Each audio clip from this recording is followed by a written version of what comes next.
Hi friends, welcome back my YouTube channel. আমার চ্যানেলে প্রত্যেককে স্বাগত জানাই। আশা করছি সবাই সুস্থ আছো, ভালো আছে। আজকের আলোচ্য বিষয় হচ্ছে পূর্ব বর্ধমান কোর্টের যে ক্লার্ক পদের প্রিলিমিনারি বা পার্ট 1 এক্সাম রেজাল্ট বেরিয়েছে, সেটার পার্ট 2 এক্সামের জন্য নিজেকে কিভাবে প্রস্তুতি নেবে এবং মেন যে ডেসক্রিপটিভ পার্টগুলো রয়েছে সেটা কিভাবে উত্তরপত্র লিখবে, রিপোর্ট রাইটিংটা কিভাবে লিখবে, বাংলার রিপোর্ট রাইটিং, প্রবন্ধ কিভাবে, প্রতিবেদনটা কিভাবে লিখবে সে সম্পর্কে আলোচনা। বিভিন্ন বিষয়ে সঠিক তথ্য পেতে আমার টেলিগ্রামের সাথে চ্যানেলের সাথে যুক্ত হয়ে যাবে। টেলিগ্রাম লিংক ডেসক্রিপশন বক্সে রয়েছে। ক্যালকাটা হাইকোর্টের যে এক্সামটা রয়েছে তার ডেসক্রিপটিভের GK, general knowledge, mathematics and English কোন ল্যাঙ্গুয়েজে দিতে পারবে, আমাদের রাজ্যের রিজিওনাল ল্যাঙ্গুয়েজে কি দেওয়া যাবে, বা যেহেতু কোর্টের একটা এক্সাম, যেহেতু কোর্ট আমাদের বা সুপ্রিম কোর্ট বা কনস্টিটিউশন রাইট রয়েছে, আমাদের 22টি ল্যাঙ্গুয়েজ যে অফিসিয়াল ল্যাঙ্গুয়েজ তাদের মধ্যে একটিতে দিতে পারবো, সেটার সঠিক তথ্য আজকে ভিডিওটির শেষে জানাবো প্রমাণ সমেত। চলো আজকে পূর্ব বর্ধমান কোর্টের এবং হাইকোর্টের এলডি এর যে ডেসক্রিপটিভ পার্ট রয়েছে সে সম্পর্কে আলোচনা শুরু করি। তার আগে একটা ছোট্ট নির্দেশিকা। This channel does not promote any violent, harmful or illegal activities. All content provided by this channel is meant for an educational purpose only.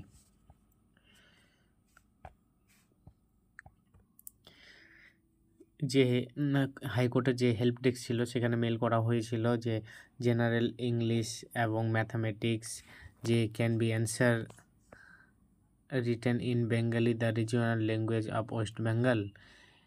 পশ্চিমবঙ্গের কি আঞ্চলিক ভাষায় পরীক্ষাটি দেওয়া যাবে, kindly draw your attention to that matter. এই ম্যাটারে তাদের attention চাওয়া হয়েছিল, তারা স্পষ্টভাবে জানিয়ে দিয়েছে। এখানে দেখো অ্যান্সার দিয়েছে তারা, অনলি ইংলিশ, শুধুমাত্র ইংরেজি ভাষায় দেওয়া যাবে। ডেসক্রিপটিভ ইংলিশটা, ডেসক্রিপটিভ যে ম্যাথামেটিক্স আছে সেটা ইংরেজি ভাষায় দিতে হবে। সে জিকে, ডেসক্রিপটিভ জিকে রয়েছে সেটিও ইংরেজি ভাষায় দিতে হবে। পূর্ব বর্ধমান কোর্টের জন্য বা হাইকোর্টের জন্য যে রিপোর্ট আসবে বা প্রতিবেদন সেটি কিভাবে লিখবে, প্রথমত তার নিয়মাবলী, রুলসটা জানিয়ে দিই। সেটা বেঙ্গলির ক্ষেত্রেও একই হবে, ইংরেজির ক্ষেত্রেও একই হবে। প্রথমে এখানে টপিকের অ্যাপ্রোপ্রিয়েট হেডলাইন দিতে হবে। ধরো একটা মডেল আলোচনা করব একটু পরে, যেমন টপিকের অ্যাপ্রোপ্রিয়েট হেডলাইন যদি জনসংখ্যা বা যে আমাদের দিন দিন জনসংখ্যা বৃদ্ধি হচ্ছে সেটার উপরে যদি আমরা কোনো রিপোর্ট রাইটিং লিখি, সেটার ক্ষেত্রে ধরে নাও একটা হেডলাইন দিতে পারি, জনসংখ্যা বৃদ্ধির প্রভাব, সেটা হেডলাইন দিতে পারি।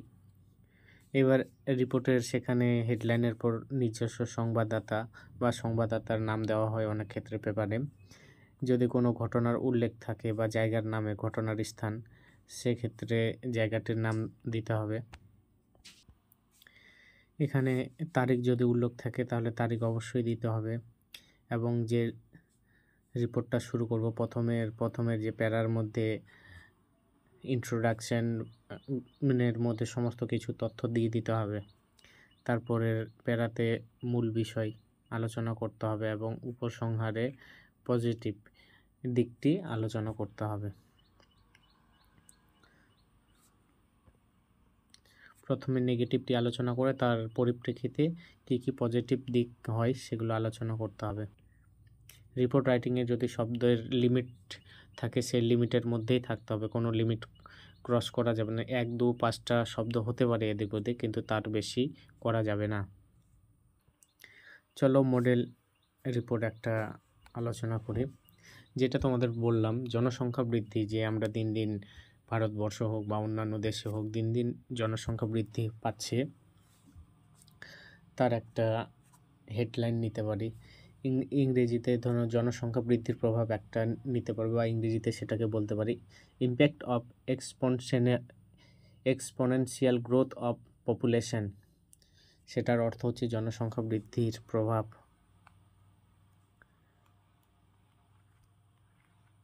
জনসংখ্যা বৃদ্ধির প্রভাব জনসংখ্যা বৃদ্ধির প্রভাব। এখানে নিজস্ব সংবাদদাতা দিলে, তারপর এখানে জায়গার নাম থাকলে ক, খ, গ বাংলাতে বা ইংরেজিতে XYZ দেওয়ার পর এখানে তারিখ দেওয়ার পর এখানে লিখতে শুরু করলে সেখানে মূল প্যারাটার মধ্যে সমস্ত কিছু তথ্য দিয়ে দিলে যে পৃথিবীর বর্তমান জনসংখ্যা, কোনো দেশে, যেহেতু আমরা ভারতবর্ষের একটা মোট জনসংখ্যা বর্তমানে তার যে বৃদ্ধি কেন পাচ্ছে সেটা উন্নত প্রযুক্তি, হসপিটালাইজেশনের উন্নত পদ্ধতির ফলে মৃত্যু হার কমে গেছে, বিভিন্ন কারণগুলো দেখিয়ে দিলে এবার এখানে প্যারা চেঞ্জ করে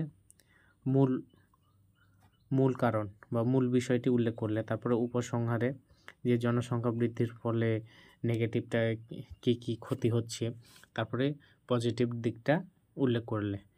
এইভাবে করলে যদি 20 নাম্বার থাকে মোটামুটি 15-16 নাম্বার তোমরা পেয়ে যাবে।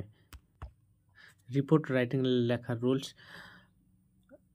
ইংরেজির ক্ষেত্রেও যা, বাংলার ক্ষেত্রেও তাই। এটা যে কোনো কোর্টের লোয়ার ডিভিশন ক্লার্কের ডেসক্রিপটিভ বা পিএসসি ক্লার্কের ডেসক্রিপটিভের জন্য এই মডেলেই বা এই নিয়ম অনুসারেই রিপোর্ট রাইটিং লিখলে বেশি নম্বর পাওয়া যায়। মোটামুটি তোমার গঠনগত দিকটা ঠিক রাখলে একটা ন্যূনতম নাম্বার পাবেই। নেক্সট হচ্ছে ডেসক্রিপটিভ ম্যাথস শুধু কোনো ক্লার্কের এক্সামে থাকে না, সে পিএসসি ক্লার্ক হোক বা কোর্টের ক্লার্ক হোক। এই ম্যাথ বা জিকে থাকে হাইকোর্টের লোয়ার ডিভিশন অ্যাসিস্ট্যান্টের পরীক্ষায়, পুলিশ সাব ইন্সপেক্টর পরীক্ষায়, পাবলিক সার্ভিস কমিশনের মিসলেনিয়াসের এক্সামে। এবং এর একটা বিষয় আলোচনা করছি যে লোয়ার ডিভিশন অ্যাসিস্ট্যান্ট যে হাইকোর্টের, সেখানেই শুধুমাত্র ইংরেজিতে উত্তর করতে হবে। বাকি ক্ষেত্রে নবম দশম শ্রেণীতে আমরা যেভাবে বাংলায় করে এসেছি এক্স ধরে, সেভাবে করলে হবে। সেখানেও ইংরেজিতেও এক্স ধরে করতে হবে, কিন্তু যে ভাষাটা আমরা ব্যবহার করব সেখানে ইংরেজিতে লিখতে হবে। এখানে একটি মেনের জন্য মডেল কোয়েশ্চেন আলোচনা করেছি। এখানে একটি সংখ্যার 70% সংখ্যাটির 21% অপেক্ষা 147 বেশি হলে সংখ্যাটি কত? এখানে এক্স ধরে করতে হবে। ধরি সংখ্যাটি এক্স, তাহলে শর্তে কি হবে? শর্তে এখানে হবে, যেহেতু এখানে বলেছে একটি সংখ্যার 70%, এর সংখ্যাটি এক্স ধরেছি, এর 70% হচ্ছে 70/100 সমান কি বলেছে এখানে? আবার বলেছে সংখ্যাটির 21% অপেক্ষা 147 বেশি, তাহলে কি হবে? এক্স গুণিত 21/100 প্লাস 147, এটা হচ্ছে, এটা সমান মানে এক্সের 70% সমান এক্সের 21% প্লাস 147, এটাই বলা হয়েছে। এটা ক্যালকুলেশন করলেই আমাদের অ্যান্সার বেরিয়ে যাবে। ক্যালকুলেশনটা তোমরা নিজেরাই করে নেবে এবং শেষে এক্সের মান 300 আসবে। কারণ জায়গার অভাবে আর আমার টাচপ্যাডটা কাজ করছে না, সেজন্য আমি পুরোটা করলাম না। নেক্সট ভিডিও থেকে তোমাদের ফুল ম্যাথগুলো করিয়ে দেব। এটাই হচ্ছে ডেসক্রিপটিভ। আমরা ডেসক্রিপটিভ দেখে খুব ভয় পাই, কিন্তু আদৌ কোনো ভয়ের কোনো কারণ নেই। নেক্সট ভিডিওতে হাইকোর্টের লোয়ার ডিভিশন অ্যাসিস্ট্যান্ট পদে যে ম্যাথগুলো এসেছিল বা বিশেষ করে জিকে এসেছিল, সেটার ইংরেজিতে কিভাবে লিখতে হবে সেটা আমি তোমাদের নমুনার মাধ্যমে দেখিয়ে দেব। ভিডিওটি দেখার জন্য সবাইকে অসংখ্য ধন্যবাদ। আমার চ্যানেলের সাথে অবশ্যই যুক্ত হয়ে থাকো। চ্যানেলটি অবশ্যই সাবস্ক্রাইব করো, লাইক করো এবং শেয়ার করো।